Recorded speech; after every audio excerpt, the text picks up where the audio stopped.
ಇನ್ನು ಪರ್ಟಿಕ್ಯುಲರ್ ಆಗಿ ಹರಿಕಥಾಮೃತ ಸಾರಕ್ಕೆ ಅಂತ ಬರೋದಾದ್ರೆ, ಆದ್ರೆ ಹಿಂದೆ ಕೂಡ ತಾವು ಒಂದು ಕನಸನ್ನ ಹೇಳಿದ್ರಿ, ಕಥೆಯನ್ನ ಹೇಳಿದ್ರಿ.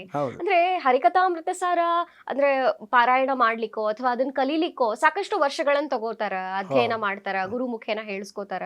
ಅಂಥದ್ದನ್ನ ಇಡೀ ಒಂದು ಸಮಾಜಕ್ಕೆ ನೀವು ಅದನ್ನ ಗಾನ ರೂಪದಲ್ಲಿ ಕೊಡಬೇಕು ಅನ್ನೋದು ಅದು ಸಣ್ಣ ವಿಷಯವೇ ಅಲ್ಲ. ಆದ್ರೆ ಅದನ್ನ ಸಾಧನೆಯನ್ನ ಮಾಡಿ ನಿಮಗೆ ಹರಿಕಥಾಂಸಾರ ಭೂಷಣ ಅನ್ನೋ ಪ್ರಶಸ್ತಿನೂ ಬಂತು. ಆದ್ರೆ ಹಿನ್ನೆಲೆ ಏನು ಸರ್, ಹೇಗಿದೆಲ್ಲ ನಡೆದಿದ್ದು ಅಂತ? ಅದು ದಾಸರ ಪದಗಳನ್ನು ಹಾಡುವಂಥದ್ದು ಇತ್ತು, ಆದರೆ ನಂದೇನು ತಲೆಗೆ ಈ ವಿಶೇಷ ಕೃತಿಗಳನ್ನು ಹೊರತುಂಬರೋದು. ನಾನು ಹೆಸರು ಗಳಿಸ್ಬೇಕು ಅಂತಲ್ಲ, ಆ ಕೃತಿಗಳು ಅಲ್ಲೇ ಉಳಿದು ಬಿಡ್ತಾವೆ, ಅವನ್ನ ಹೊರಗೆ ತಂದು ಜನರಿಗೆ ಕೇಳಿಸ್ಬೇಕು. ಆವಾಗ ನಾನು ಹರಿಕಥಾಮೃತ ಸಾರ ಒಂದು ಸಂಧಿ ನಾನು ಬರ್ತಿತ್ತು, ಅಂದರೆ ಅದನ್ನ ಅನ್ಕೋತಿದ್ದೆ, ಅದನ್ನು ಮಾಡಬೇಕು ಅಂತ ತಲೆಗೆ ಬಂತು. ಅದ್ರ ಪ್ರೊಡ್ಯೂಸರ್ ಒಬ್ಬರು ತಯಾರಾದರು, ಅವ ಏನೋ ನಡಬರಕ್ಕೆ ಪ್ರತಿಬಂಧಕಗಳು ಕೆಲವು ಬಂದು, ಆದರೂ ಅದು ಹೌದು. ಆಮೇಲೆ ಅದನ್ನ ಮಾಡಬೇಕು ಆದ್ರೆ ಮೊದಲಕ್ಕೆ ಎಲ್ಲ ಸ್ವಾಮಿಗಳನ್ನು ಭೇಟಿ, ನಮ್ಮ ಉತ್ತರಾದಿ ಮಠದ ಸತ್ಯಾತ್ಮ ತೀರ್ಥರನ್ನ ಭೇಟಿಯಾದಾಗ ಅವ್ರು ಹೇಳಿದರು, ನೋಡು ಕೈ ಹಾಕುವಂತ. ಅಸಾಮಾನ್ಯವಾದದ್ದಲ್ಲ ಅದು, ಮತ್ತೆ ಇನ್ನೊಂದು ನ್ಯಾಯ ಸುಧಾರಣೆ ಅದು, ಅದಕ್ಕೆ ನೋಡಿ ಕೈ ಹಾಕು, ಆದರೂ ಪ್ರಯತ್ನ ಮಾಡು ಅಂತ ಮಂತ್ರಾಕ್ಷತೆ ಕೊಟ್ಟರು. ಮಂತ್ರಾಲಯದ ಸುಷಮೀಂದ್ರ ತೀರ್ಥ ಶ್ರೀಪಾದಂಗಳವರು ಅವರು ನೀವು ಮಾಡ್ತೀರಿ, ನಿಮ್ಮ ಆ ಸಾಮರ್ಥ್ಯ ತಿಳ್ಕೊಂಡು ಮಂತ್ರಾಕ್ಷತೆ. ಈಗ ಎಲ್ಲ ಕೆಲವು ಪೇಜಾವ ವಿಶ್ವೇಶ ತೀರ್ಥರು ಅವರು ಅದಾಗಲಿ ಮಾಡಬೇಕು ಅಂತ ಶುರು ಮಾಡಿ, ಆದರೂ ನಾ ಏನು ಮಾಡಿದೆ, ನನ್ನೊಂದು ಇದನ್ನ ಪರಿಹಾರ ಮಾಡ್ಕೊಳ್ಳೋಕ್ಕೆ ಮಾನವಿಗೆ ಹೋಗಿ ಒಂದು ದೊಡ್ಡ ನಮಸ್ಕಾರ ಹಾಕಿ, ನೀವು ಒಳಗೆ ಕೂತು ಹಾಡೋದಾದರೆ ಇದು ಆಗ್ತದೆ. ನನ್ನ ಕೈಯಿಂದಂತೂ ಏನೂ ಅಲ್ಲ, ನನಗೊಂದು ಅಕ್ಷರ ಅನ್ನೋ ಯೋಗ್ಯತೆ ಇಲ್ಲ. ಅದಕ್ಕೆ ಇದನ್ನು ಪ್ರಯತ್ನ ಮಾಡ್ತೀನಿ, ನಾನು ಸೇವಾ ಮಾಡ್ತೀನಿ, ದೈಹಿಕವಾಗಿ ಸೇವಾ ಮಾಡ್ತೀನಿ. ಅದಕ್ಕೆ ಏನಾದರೂ ನೀವು ಮಾಡುವಂತ ನೀವು ಸೂಚನೆ ಮಾಡಿದರೆ ಮಾತ್ರ ನಾನು ಇದರತ್ತ ಕೈ ಹಾಕ್ತೀನಿ, ಇಲ್ಲಾಂದ್ರೆ ತಲೆ ಹಾಕೋದ್ರ ಅಂತ ತಿಳ್ಕೊಂಡು ಮನೆಗೆ ಬಂದು ಬಾಗಲಕೋಟೆಗೆ ಬಂದು ಇದನ್ನ ಬರೆದಂತಹ ಜಗನ್ನಾಥದಾಸರ ಸನ್ನಿಧಾನಕ್ಕೆ ಹೋಗಿ ಅಲ್ಲಿನೂ ಹೌದು. ಅಲ್ಲಿ 7 ದಿವಸ ಮಧ್ಯಾಹ್ನ ಊಟನೇ ಇಲ್ಲ, ಒಪ್ಪತ್ತು ಊಟ. ಪ್ರದಕ್ಷಿಣೆಯನ್ನು ಸ್ನಾನ ಮಾಡಿ ದೇವ್ರ ಪೂಜೆ ಮುಗಿಸ್ಕೊಂಡು ಪ್ರದಕ್ಷಿಣೆ ನಮಸ್ಕಾರ ಹಾಕಿ, ರಾಯರ ಫೋಟೋ, ಪ್ರಸನ್ನ ವೆಂಕಟದಾಸರು, ಜಗನ್ನಾಥದಾಸರ ಫೋಟೋಕ್ಕೆ ಪ್ರದಕ್ಷಿಣೆ ನಮಸ್ಕಾರ ಹಾಕಿ, ಹಾರ್ಮೋನಿಯಂ ತೊಗೊಂಡು ಒಂದೊಂದು ಸಂಡೆ ಟ್ಯೂನಿಂಗ್ ಮಾಡ್ಲಿಕ್ಕೆ ಶುರು. 7 ದಿನದ ವೃತ್ತದಲ್ಲಿದ್ದು ಮಾಡುದು. ಆಮೇಲೆ 6 ದಿನ ಏನೂ ಸೂಚನೆ ಇಲ್ಲ, ಒಪ್ಪತ್ತು ಊಟ ನೆಲದ ಮೇಲೆ ಮಲಗ್ತಿದ್ದೆ. ಊಟ ಮಾಡಿದ್ರೆ ಮರುದಿವ್ಸ ಮತ್ತು ಶ್ರತಿಗೆ ಊಟ, ಒಂದು ಕಾಳು ನೀರು ಸಹ ಕುಡಿತಿದ್ದಿಲ್ಲ. 6 ದಿವಸ ಏನೂ ಸೂಚನೆ ಇಲ್ಲ. ಆಮೇಲೆ ನಾನು ಅಂದ್ಕೊಂಡೆ, ಇದು ನನ್ನ ಯೋಗ್ಯತೆ ನಮಗೆ ಬೇಕಲ್ಲ, ಆ ಯೋಗ್ಯತೆ ಇಲ್ಲ, ನೋಡಿ ನಾಳೆ ಒಂದು ದಿವಸ ಸೇವೆ ಮಾಡಿ ಬಿಟ್ಬಿಡೋಣ ಅಂತ ತಿಳ್ಕೊಂಡು 7th ಡೇ ಮಾರ್ನಿಂಗ್ ಕನಸಿನೊಳಗೆ ನಾನು ಎಲ್ಲೇ ಹೊರಗೆ ಹೋಗಿದ್ದೆ, ಮನೆಗೆ ಬಂದೆ. ಮನೆಯೊಳಗೆ ಯಾರೋ ಹರಿಕಥಾಮೃತ ಸಾರ ಅನ್ಲಿಕ್ಕತ್ತಿದ್ರು. ಮನೆ ತುಂಬ ಮಾವಿನ ಹಣ್ಣುಗಳು, ಒಳಗೆ ಝಾಂಗ್ಟಿ ಅವೆಲ್ಲ ಸಪ್ಪಳ ಕೇಳಿಸಿತ್ತು. ಆಮೇಲೆ ಹರಿಕಥಾಮೃತ ಸಾರ ನಾನು ಒಳಗೆ ಬಂದೆ, ಹಾಯ್ಲಿಕ್ಕೆ ಅಷ್ಟು ಜಾಗ, ಅಷ್ಟು ಮಾವಿನ ಹಣ್ಣುಗಳು ಹಾಯ್ಲಿಕ್ಕೆ ಹರಿಕಥಾಮೃತ ಸಾರ ಅನ್ನು ಅಂತ ನಾನು ಹೇಳ್ದಂಗೆ. ಅವಾಗ ನಾನು ಎಚ್ಚರ ಆಯ್ತು. ನೋಡಿ ಒಬ್ರು ಕೇಳಿದೆ, ಇಲ್ಲ ಮಾಡುವಂಥ ಗ್ರೀನ್ ಸಿಗ್ನಲ್ ಕೊಟ್ಟಾರೆ, ನೀವು ಮಾಡೋ ಸಕ್ಸಸ್ ಆಗಿ. ಆ ಪ್ರಕಾರ ಎಲ್ಲ ಸಕ್ಸಸ್ ಆಯ್ತು. ಆಮೇಲೆ ಅವ್ರು ನೆನೆಸ್ಕೋತ ಮೊದಲೇ ಒಂದು 5-6 ಸಂಧಿ ಹೆಂಗೋ ಅಂದೆ, ಮುಂದೆ ಅತ್ಯದ್ಭುತವಾದಂಥದ್ದು, ಒಂದೊಂದು ಅಕ್ಷರ ಇತ್ಲಾಗ ಒಡೆದು ಏನು ಮಾಡಬಾರ್ದು, ಅರ್ಥಕ್ಕೆ ಅನರ್ಥ ಬರಬಾರ್ದು, ಏನು ಒಂದು ಅಕ್ಷರ ಆ ಕಡೆ ಈ ಕಡೆ ಆಗೋಂಗಿಲ್ಲ.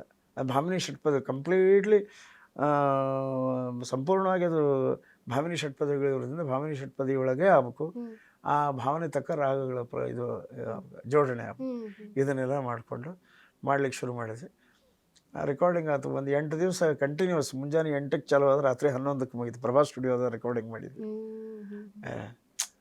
ಆ ಪ್ರಭಾ ಸ್ಟುಡಿಯೋ ಅವರು ಭಾಳ ಅಭಿಮಾನದಿಂದ, ನಿಮ್ದಿದ್ದ ನಾವು ಯಾರ್ದೇ ಇಟ್ಕೊಳ್ಳೋಂಗಿಲ್ಲ, ನಿಮ್ದು ಒಂದೇ ಅಂತ ಇಟ್ಕೊಂಡು ಹೇಳಿ ಮಾಡಿಸಿ. ಆಮೇಲೆ ಎಷ್ಟೋ ಪಂಡಿತರು ಅದನ್ನು ನೋಡ್ಲಿಕ್ಕೆ ಬಂದರು, ಕೇಳಿದ್ರು. ಒಬ್ಬರು ಪಂಡಿತರು, ಹೆಸರು ಹೇಳಂಗಿಲ್ಲ ನಾನು, ಅವ್ರು ಬಂದು, ನೀವು ಸಣ್ಣವಾದ್ರೂ ಚಿಂತಿಲ್ಲಪ್ಪ, ನಿನಗೊಂದು ನಮಸ್ಕಾರ ಹಾಕಿಬಿಡ್ತೀನಿ ಅಂತ.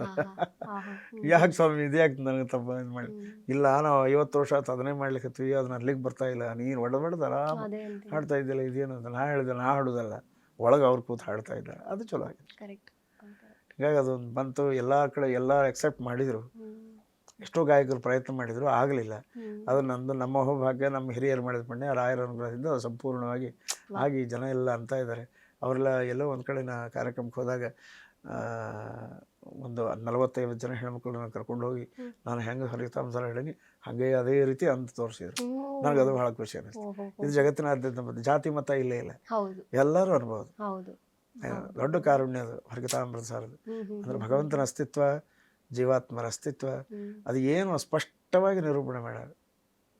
ಅತ್ಯದ್ಭುತ. ಈ ಸುಧಾ ಓದಿ ಪದ ಮಾಡಬೇಕು ಅಂತ ಅದನ್ನು ಅಕ್ಷರಶ ಮಾಡಿದವರು ಜಗನ್ನಾಥದಾಸರು, ಮೊದಲೇ ಪ್ರಕಾಂಡ ಪಂಡಿತರು. ವಿಜಯದಾಸರಿಂದ ಉದ್ಧತರಾಗಿ ಜಗನ್ನಾಥ ವಿಠಲ ಅಂತ ಮುದ್ರಿಕೆಯಿಂದ ಹಾಡುಗಳನ್ನು ಮಾಡಿ ಹರಿಕಥಾಮೃತ ಸಾರ ಬರೀಲಿಕ್ಕೆ ಗೋಪಾಲದಾಸರಿಂದ ಅವ್ರಿಗೆ ಆಯುಷ್ಯದಾನ ಮಾಡಿಸಿದ್ರು.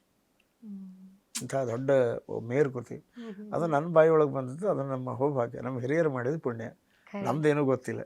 ಆದರೆ ಜನರ ಮೆಚ್ಚುಗೆ ಆಯ್ತು. ನೋಡಿದ ಏನು ಇವನು ನಿನ್ನೆ ಇಲ್ಲಿ ಬೆಂಗಳೂರಲ್ಲಿ ವಿಶ್ವೇಶತೀರ್ಥರ ಆರಾಧನೆಗೆ ಹೋದಾಗ ಎಲ್ಲ ಜನ ಅದನ್ನಂತ ಹರಿಕಥಾಮೃತ ಸಾರ ಇವತ್ತೇನು ನಾವು ಅಂತ ಇದ್ವಿ ಅಂದ್ರೆ ಅದು ನಿಮ್ಮ ಪುಣ್ಯ ಅಲ್ಲ, ನಮ್ಮ ಪುಣ್ಯ ಅಲ್ಲ, ಹರಿದಾಸರ ಪುಣ್ಯ. ಈ ರೀತಿ ಅದು ಒಂದು ಸಾಲನ್ನ ಹರಿಕಥಾಂಸಾರದ್ದು ಹೇಳ್ಬೋದಾ ಸರ್? ಮಂಗಳಾಚರಣೆ ಸಂಧಿಯೊಳಗೆ ಹರಿಕಥಾಮೃತ ಸಾರ ಗುರುಗಳ ಕರುಣದಿಂದ ಪನಿತು ಪೇಳುವೆ, ಪರಮ ಭಗವದ್ಭಕ್ತರಿದನಾದರದಿ ಕೇಳುವುದು, ಆದರದಿ ಕೇಳುವುದು. ಶ್ರೀರಮಣಿಕರ ಕಮಲ ಪೂಜಿತ ಚಾರು ಚರಣ ಸರೋಜ ಬ್ರಹ್ಮ ಸಮೀರವಾಣಿ ಫಣೀಂದ್ರವೀಂದ್ರ ಭವೇಂದ್ರ ಮುಖ ವಿನುತ ನೀರಜ ಭವಾಂಡೋದಯ ಸ್ಥಿತಿ ಕಾರಣನೆ ಕೈವಲ್ಯದಾಯಕ ನಾರಸಿಂಹನೆ ನಮಿಪೆ ಕರುಣಿಪುದೆ ಮಗೆ ಮಂಗಳವ, ಕರುಣಿಪುದೆ ಮಗೆ ಮಂಗಳವ. ಈ ರೀತಿ ದೇವರನ್ನ ನರಸಿಂಹದೇವರನ್ನ ಹಿಡ್ಕೊಂಡು ಎಲ್ಲ ಯತಿಗಳಿಗೂ ದಾಸರು ಕೂಡ ಅಲ್ಲಿ ಸ್ಮರಣೆ ಮಾಡ್ಯಾರ. ಲಕ್ಷ್ಮೀದೇವಿಯನ್ನು ಮಾಡ್ತಾ ಜಗದುದರನತಿ ವಿಮಲ ಗುಣರೂಪಗಳ ನಾಲೋಚನದಿ ಭಾರತ ನಿಗಮತತಿಗಳ ತಿಕ್ರಮಿಸಿ ಕ್ರಿಯಾ ವಿಶೇಷಗಳ ಬಗೆ ಬಗೆಯ ನೂತನವ ಕಾಣುತ್ತ ಮಿಗೆ ಹರುಷದಿಂ ಹೊಗಳಿ ಹಿಗ್ಗುವ ತ್ರಿಗುಣಮಾನಿ ಮಹಾಲಕುಮಿ ಸಂತೈಸಲನು ದಿನವು, ಸಂತೈಸಲನು ದಿನವು. ಈಗ ಎಲ್ಲ ದೇವತೆಗಳನ್ನ ಸ್ಥಾಪನೆ ಮಾಡಿ ಯತಿಗಳಿಗೆ ಇವನ್ನ ನೀಕಕ ನಮಿಸುವಿನ ಆ ಕಮಲನಾಭಾದಿ ಯತಿಗಳ ನೀಕಕ ಕಮಲನಾಭ ತೀರ್ಥರ ಪದ್ಮನಾಭ ತೀರ್ಥರು. ಪದ್ಮನಾಭ ತೀರ್ಥರಿಂದ ಇವತ್ತಿನವರೆಗೂ ಎಲ್ಲ ದಾಸರು ಯತಿಗಳಿಗೂ ದಾಸರಿಗೂ ನಮಸ್ಕಾರ ಮಾಡಿ ಬರೆದಂಥ ಈ ಹಾಡು.